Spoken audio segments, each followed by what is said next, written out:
दोस्तों आज तारीख 14 जून 2024 दिन शुक्रवार और आइए उत्तर प्रदेश की तमाम बड़ी खबरें और आज के यूपी के सभी मुख्य समाचार पर नजर डालते हैं। देखिए पहली खबर, प्रदेश के 13 नवनिर्वाचित एमएलसी आज लेंगे शपथ। एनडीए के 10 और एसपी के 3 प्रत्याशियों ने दर्ज की थी जीत। विधान परिषद में सभापति कुंवर मानवेंद्र प्रताप सिंह इन सभी को शपथ दिलाएंगे। और अगली बड़ी खबर देखिए, जनसंख्या स्थिर करने के लिए उत्तर प्रदेश में सास बेटा बहु सम्मेलन चलाएगी योगी सरकार और इसका आयोजन 27 जून से होगा जो कि 10 जुलाई तक चलेगा। मकसद है उत्तर प्रदेश में परिवार नियोजन को बढ़ावा देना। सास बेटा बहु सम्मेलन इसका नाम है। प्रदेश के प्रमुख सचिव चिकित्सा की तरफ से सभी जिला अधिकारियों को इस संबंध में निर्देश भी जारी कर दिया है। 27 तारीख से शुरू होगा विश्व जनसंख्या स्थिरता पखवाड़े का दूसरा चरण। और वहीं खबर देखिए, इस बार आने वाले अंतर्राष्ट्रीय योग दिवस को भी बड़े भव्यता से मनाएगी योगी सरकार। ऐतिहासिक महत्व वाले स्थलों के साथ ही पुलिस थानों, विद्यालयों, चिकित्सालयों में भी योगाभ्यास होगा। बड़ी खबर है, प्रदेश में आबकारी और पुलिस की ताबड़तोड़ छापेमारी। सीएम योगी के निर्देश पर प्रदेश में अवैध और जहरीली शराब के खिलाफ अभियान जारी हुआ। वहीं देखिए, मुख्यमंत्री योगी आदित्यनाथ ने आवास विभाग की समीक्षा बैठक भी की और इसमें सीएम योगी बोले खुर्जा और बुलंदशहर विकास प्राधिकरण को मिलाकर एक नया प्राधिकरण गठित किया जाएगा। मुख्यमंत्री योगी आदित्यनाथ की बैठक में ये महत्वपूर्ण निर्णय लिया और इससे काफी लोगों को फायदा होगा।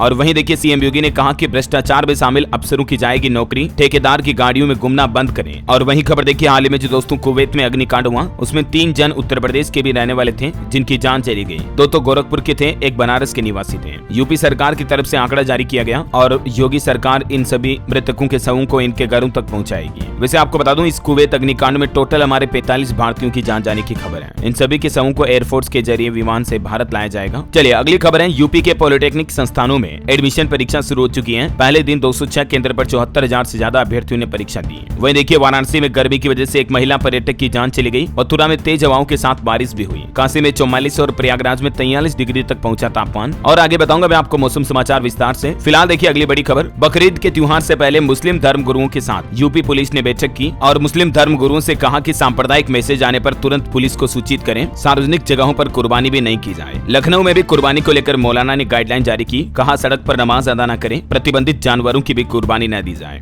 और दोस्तों त्योहारी सीजन पर सीएम योगी भी एक्शन में आए। अधिकारियों को सख्त निर्देश देते हुए कहा कि बकरीद पर सड़क पर नमाज अदा नहीं होगी, न ही सड़क पर और न ही ईदगाह मस्जिद के बाहर नमाज अदा कर पाएंगे। सिर्फ और सिर्फ मस्जिद के अंदर ही नमाज पढ़ पाएंगे। 17 जून को बकरीद का त्योहार है दोस्तों और उसी को लेकर ये निर्देश जारी हुए हैं। चलिए अगली खबर देखिए, नहीं हटाए जाएंगे पूर्व सैनिक। जवाहर और इंदिरा भवन कर्मचारी महासंघ के आंदोलन के ऐलान पर झुका राज्य संपत्ति विभाग। और खबर है, यूपी पुलिस में आउटसोर्सिंग से भर्ती करने के मामले पर डीजीपी प्रशांत कुमार का कहना कि त्रुटिवश पत्र हो गया जारी जिसको किया गया निरस्त। ये पत्र भी आप देख सकते हैं। वही देखिए, चित्रकूट में भी योग दिवस को लेकर प्रशिक्षण दिया जा रहा है। 200 से ज्यादा जगहों पर लोग ट्रेनिंग ले रहे हैं। 100 से ज्यादा जगहों पर होगा योगाभ्यास। और एक नई पहल देखिए दोस्तों, अब सप्ताह में एक दिन बेटियां करेगी मां गंगा की आरती। प्रयागराज में गंगा दशहरा से ये नई परंपरा शुरू होने जा रही है। बड़ी खबर है, आगरा में आज 25 पुलिस कर्मियों को सस्पेंड किया जाएगा। ड्यूटी में लापरवाही बरती थी इन्होंने। 2 दिन में ही यूपी पुलिस के 56 पुलिस कर्मियों के खिलाफ योगी सरकार ने ये सख्त कार्रवाई की। चलिए खबर है, मध्य प्रदेश के टीकमगढ़ को उत्तर प्रदेश देगा पानी। एमपी के मुख्यमंत्री मोहन यादव की मांग पर यूपी के सीएम योगी आदित्यनाथ ने ये बड़ा फैसला लिया है। खबर है, मेरठ में बिजली विभाग के भी 4 अधिकारियों को सस्पेंड किया गया। घटिया क्वालिटी की केबल को सही बताकर सप्लाई की थी, जांच में दोषी पाए गए। वहीं देखिए दोस्तों, एक बड़ी दुर्घटना हो गई। गाजियाबाद की 3 मंजिला बिल्डिंग में आग लग गई जिसमें 5 लोग जिंदा जल गए। मरने वालों में एक तो पति पत्नी और बेटी हैं। बताया जा रहा है कि फोम की वजह से आग भड़की थी और इन्हें बाहर निकलकर बचने का मौका ही नहीं मिला। ये तस्वीरें आप देख सकते हैं, कितना हंसखुश परिवार खत्म हो गया, मासूम बच्ची, पति और पत्नी। चलिए खबर है, योगी सरकार ने सुनी पुकार। जमरार बांध से जामनी नदी के अंदर पानी छोड़ा गया। टीकमगढ़ के 1.5 लाख निवासियों को इससे राहत मिलेगी। और वहीं देखिए, यूपी के एक और जिले में अब मेट्रो सेवा शुरू होने जा रही है। उत्तर प्रदेश के बरेली में पटेल चौक से धर्मकांटा तक भूमिगत मेट्रो चलाई जाएगी। 22 किलोमीटर के 2 रूट पर चलेगी ये मेट्रो। रूट मैप भी आप देख सकते हैं। वहीं देखिए बड़ी खबर, अयोध्या में अब नहीं तोड़े जाएंगे पुराने मंदिर। रामनगरी में प्रस्तावित फ्लाईओवर निर्माण का प्रस्ताव निरस्त हुआ। चलिए खबर है दोस्तों, G7 समिट में हिस्सा लेने के लिए इटली रवाना हुए पीएम मोदी और अब इटली पहुंच भी चुके हैं वो। आज मेलोनी और पोप फ्रांसिस से मिलेंगे। जाते वक्त प्रधानमंत्री ने कहा कि मुझे खुशी है कि पहले दौरे पर इटली जा रहा हूं क्योंकि नरेंद्र मोदी अपने तीसरे कार्यकाल में ये पहला विदेश दौरा कर रहे हैं इटली का। और इटली की पीएम मेलोनी पर भी भारत की छाप दिखी। देख सकते हैं आप, G7 समिट में आए विदेशी मेहमानों को मेलोनी ने हाथ मिलाकर हाय हेलो नहीं किया बल्कि भारतीय संस्कृति के मुताबिक हाथ जोड़कर उनसे नमस्ते किया, प्रणाम किया। पीएम मोदी से जो मेलोडी ने सीखा वो झलक आज G7 समिट के नेताओं के स्वागत में दिखाई दी। उनका ये वीडियो भी सोशल मीडिया पर काफी वायरल हो रहा, देख सकते हैं आप। और प्रधानमंत्री का ये इटली दौरा बहुत ही महत्वपूर्ण होगा। इसके पीछे क्या वजह है, कुछ महत्वपूर्ण बातें आप देख सकते हैं। एक चिंता की बात यह है कि इटली में अभी खालिस्तानी जो है वो विरोध कर रहे हैं और इसीलिए प्रधानमंत्री नरेंद्र मोदी की सुरक्षा को लेकर चिंता रहेगी क्योंकि एक दिन पहले आपको पता होगा खालिस्तानियों ने विरोध में महात्मा गांधी की प्रतिमा तोड़ दी थी वहाँ, जिसका आज प्रधानमंत्री उद्घाटन करने वाले थे। चलिए अगली खबर देखिए दोस्तों, किसानों के लिए बड़ी अच्छी खुशखबरी है, 18 जून को जारी होगी पीएम किसान सम्मान निधि योजना की 17वीं किस्त और प्रधानमंत्री नरेंद्र मोदी तकरीबन 9.5 करोड़ किसानों के खातों में ट्रांसफर करेंगे 20,000 करोड़ रुपए। आपको पता होगा इस योजना के तहत किसानों को 6-6 हजार रुपए हर साल मिलते हैं और पीएम मोदी 18 जून को मतलब 18 तारीख को आने वाली वाराणसी आएंगे, गंगा आरती के बाद बाबा विश्वनाथ का दर्शन करेंगे और इसी दरमियान किसान सम्मान निधि योजना की धनराशि भी ट्रांसफर करेंगे। और आज हमारे देश की थोक महंगाई दर के आंकड़े भी जारी होंगे मई महीने के, देखते हैं क्या रिपोर्ट सामने आती है। और देखिए सरकार ने एक और बड़ा अच्छा फैसला लिया, आधार कार्ड को फ्री में अपडेट करने की तारीख को बढ़ा दिया। अब आप 14 सितंबर तक बिना लेट फीस के आधार कार्ड को अपडेशन कर पाएंगे। हालांकि बायोमेट्रिक वगैरह, आइरिस, फोटो, ये डिटेल्स अपडेट करने के लिए तो आपको फीस देनी पड़ेगी, बाकी जो नॉर्मल डिटेल्स हैं वो आप फ्री में अपडेट करवा सकते हैं, है ना। और अगला अपडेट देखिए आप, नई सरकार के संसद का सत्र 24 जून से शुरू होगा और इस सत्र में कांग्रेस नीट की धांधली का मुद्दा भी उठाएगी। फिर 2 दिन बाद 26 जून को लोकसभा स्पीकर का चुनाव भी होगा। लोकसभा अध्यक्ष की कुर्सी पर जेडीयू और टीडीपी की भी नजर है। और अब पूर्ण बजट की तैयारियां भी शुरू हो चुकी, देख सकते हैं आप। वित्त वर्ष 2024-25 का फुल बजट मिड जुलाई यानी जुलाई के मध्य महीने में पेश किया जाएगा। वित्त मंत्री निर्मला सीतारमण 17 जून तक प्री कंसल्टेशन बजट मीटिंग भी शुरू करेगी। बजट के बाद जीएसटी परिषद की पहली बैठक भी होगी 22 जून को और ये नई सरकार की पहली जीएसटी बैठक में कई नई सरकार की मंशाएं देखने को मिलेगी। क्या क्या फैसले लिए जाते हैं, क्या सस्ता और क्या महंगा होगा, अपडेट तो मैं आपको बता ही दूंगा। हालांकि एक राहत की बात है कि पेट्रोल डीजल वगैरह सस्ता हो सकता है, क्योंकि सीआईआई के अध्यक्ष ने सरकार से पेट्रोलियम पदार्थ व बिजली को जीएसटी के दायरे में लाने की मांग की है। तो देखते हैं 22 जून को जो नई सरकार की ये पहली जीएसटी काउंसिल मीटिंग में क्या क्या एजेंडे रहते हैं, बता दूंगा अपडेट में आपको। और वहीं दोस्तों देश के व्यापारियों ने भी एक मांग की है इस बार के बजट में कि एक देश एक टैक्स स्लैब आखिर कब लागू करेगी सरकार। वो चाहते हैं वन नेशन वन टैक्स लागू हो।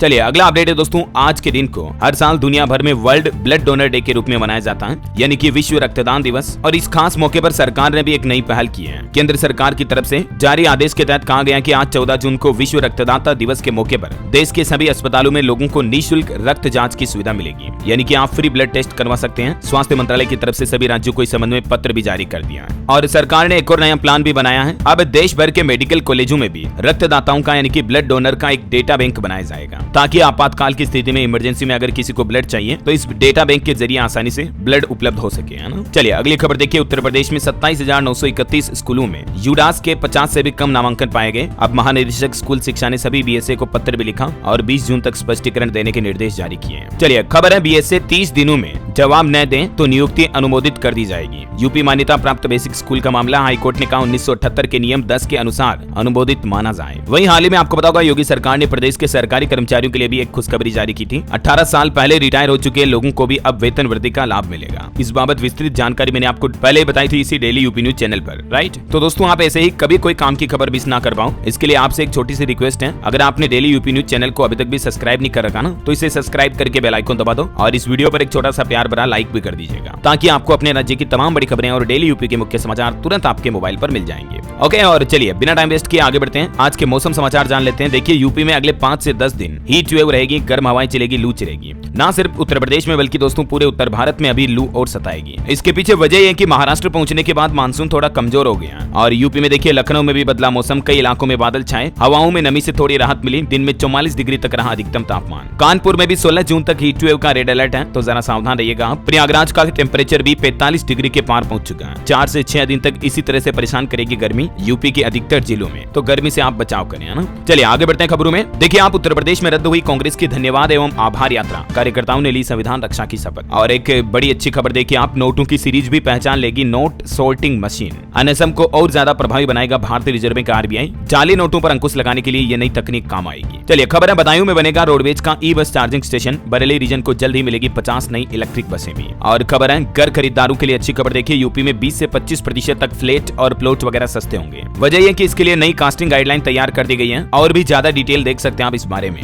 वही देखिए 2 लाख किसानों को नहीं मिलेगी सम्मान निधि योजना की 17वीं किस्त। वजह यह कि जिन लोगों ने अभी तक भी ई केवाईसी नहीं करवाई है, तो ऐसे किसान भाई लोगों को पीएम किसान सम्मान निधि योजना की इस किस्त का फायदा नहीं मिल पाएगा। आप ऑनलाइन ही इस पोर्टल के जरिए ई केवाईसी करवा सकते हैं। चलिए खबर है, यूपी के पशुधन एवं दुग्ध विकास विभाग में भी 1747 पदों पर होगी नियुक्तियां, योगी सरकार की तरफ से जारी किए गए निर्देश। खबर है, जाम खत्म करने वाले शहरों में बनेंगे इनर रिंग रोड। सीएम योगी का फैसला, मास्टर प्लान बनकर तैयार हो चुका है और शहरों में ट्रैफिक व्यवस्था को बेहतर बनाने के लिए इनर रिंग रोड का निर्माण किया जाएगा। और वहीं मौसम पर एक और खबर आ रही कि झांसी में घनघोर बादल छाए, हल्की बारिश की भी संभावना। 2 दिन में 7 डिग्री तक चढ़ा पारा। 22 जून को बुंदेलखंड पहुंचेगा मानसून। इलाहाबाद हाईकोर्ट का बड़ा फैसला देखिए, मर्दों को लेकर हाईकोर्ट ने बड़ी बात कही और कहा कि रेप के मामले में हमेशा आदमी ही गलत नहीं होता है। जी हां, हाईकोर्ट ने एक यौन शोषण मामले की सुनवाई करते हुए कहा कि भले ही कानून महिलाओं के हितों की रक्षा करते हैं, लेकिन सिर्फ आदमी ही हमेशा दोषी हो, ऐसा नहीं हो सकता। और बात भी सही है, हमारे पूर्वज भी कहा करते थे कि ताली एक हाथ से नहीं बजती है, दोनों हाथ से बजती है। चलिए खबर देखिए, राजस्थान के पाली से अयोध्या जा रहा प्रभु श्री राम का बड़ा धनुष, हनुमान की गदा भी। 20 कारीगरों ने 45 दिन में मिलकर बनाया 1100 किलो का धनुष और ये गदा 1600 किलो की है। देख सकते हैं आप कितनी विशाल ह्यूज है ये। चलिए खबर है, इस महीने के अंत तक खुल जाएगा गोरखपुर लिंक एक्सप्रेसवे। दिल्ली से आगरा आना जाना अब आसान होगा। अब मात्र 3.5 घंटे में आप गोरखपुर से लखनऊ भी पहुंच सकेंगे। इसी महीने तैयार हो जाएगा गोरखपुर लिंक एक्सप्रेसवे, तो इसका ये भी फायदा मिलेगा। और वहीं देखिए, हमारे देश के दो संतों में जो तकरार चल रही है, प्रदीप मिश्रा ने जवाब दिया कि प्रमाण चाहिए तो कुबेरेश्वर आए। उन्होंने कहा कि राधा रानी पर मेरी बातें शास्त्र सम्मत हैं, मैं प्रेमानंद जी का दास, बुलाते तो दौड़ा आता। आपको पता होगा महाराज प्रेमानंद और पंडित प्रदीप मिश्रा दोनों संतों के बीच काफी ज्यादा बवाल मचा हुआ अभी कुछ दिनों से। चलिए खबर है, पोर्ट टैक्सी नहीं बल्कि अब नोएडा में चलेगी लाइट रेल, ग्रेटर नोएडा से एयरपोर्ट तक कराएगी सफर। और वहीं देखिए, नोएडा से 1 करोड़ की प्रतिबंधित ई सिगरेट बरामद हुई, 3 लोगों को हिरासत में लिया गया। यूपी पुलिस को सरगना की तलाश अभी भी है। एक रिपोर्ट सामने आ रही दोस्तों, हमारे देश के 30% लोगों को फैटी लिवर की समस्या है और ये बीमारी बढ़ने की सबसे बड़ी वजह है बदलती लाइफस्टाइल। IIT कानपुर के वैज्ञानिकों के द्वारा ये रिसर्च जारी की गई। चलिए खबर देखिए, कुक्कुट पालन करने वाली 200 महिलाओं का चयन होगा। बलिया में 15 जून तक करना होगा आवेदन। अधिकारी बोले कि आर्थिक रूप से मजबूत करने के लिए ये नई पहल की जा रही है। और यूपीएससी एग्जाम देने वाले छात्रों के लिए नमो ट्रेन लगाएगी ज्यादा चक्कर, परीक्षा देने जा रहे छात्रों को परेशानी ना हो, हजारों की संख्या में होंगे छात्र। और देखिए, बिजनौर की एक घटना, रील बनाने पर हाथी भड़का, युवक को कुचल दिया, पहले सूंड से उठाकर पटका, फिर सीने पर पैर रख दिया। तो ऐसे अवैध तरीके से हाथियों के साथ रील ना बनाए, है ना। खबर है, अलीगढ़ में फिर चलेगा नगर निगम का बुलडोजर, स्कूल खुलने से पहले दूर होगी जाम की समस्या। अतिक्रमणकारियों को 4 दिन का अल्टीमेटम भी दिया गया। वहीं वाराणसी में भी इस बार योग दिवस पर शपथ का विश्व रिकॉर्ड बनाया जाएगा। संपूर्णानंद विश्वविद्यालय में 6 दिन का वर्चुअल शपथ ग्रहण समारोह शुरू हुआ। और खबर आ रही कि क्या भारत में अग्निपथ योजना में बदलाव की तैयारी है। इस योजना में बदलाव होगा या पूरी तरह से बंद होगी, क्योंकि जब से आपको पता होगा इलेक्शन चल रहे थे तब से विपक्ष इस योजना का विरोध कर रहा है। और अब केंद्र सरकार ये पता लगाएगी कि अग्निपथ योजना में क्या कमियां हैं और इसके लिए भारत सरकार ने 10 अलग अलग मंत्रालयों के सचिवों को अग्निपथ योजना की समीक्षा करने की जिम्मेदारी भी सौंपी है। और नीट स्टूडेंट के लिए भी अच्छी खबर आई, नीट के री एग्जाम का नोटिफिकेशन जारी हो चुका है। 23 जून को 1563 कैंडिडेट के लिए परीक्षा वापस होगी और इन सभी का रिजल्ट 30 जून को जारी किया जाएगा। आखिरकार